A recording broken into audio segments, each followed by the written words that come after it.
انتي اللي دخلتي لهاد لا فيديو، اذا كنتي تعاني من تصبغات، من كلف، من بقع داكنه، حب شباب، تصفيه للوجه، تعاني من تفتيح البشره، هاد الفيديو لكم يا البنات.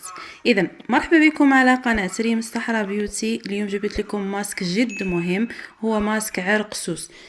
ماسك جد سهل وبسيط، مكون من 3 مكونات. اول حاجه عرق سوس مطحون، ثانيا مايزينا او نشا، حليب او ياغورت طبيعي. اذا نوضع كامل هاد المكونات مع بعضهم ونقوم بالخلط جيدا ونديرهم على بشرة تكون نقية. نضع الماسك مدة 15 دقيقة الى نصف ساعة ونغسل بالماء جيدا ونقوم بترطيب البشره.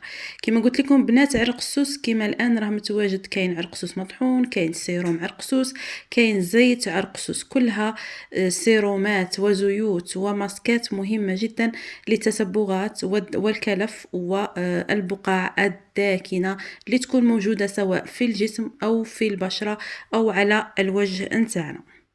المادة الموجودة في عرق السوس هي المسؤولة على القضاء على الكلف، خاصة كما تعرفوا أن الكلف المسؤول عنه هو الميلانين.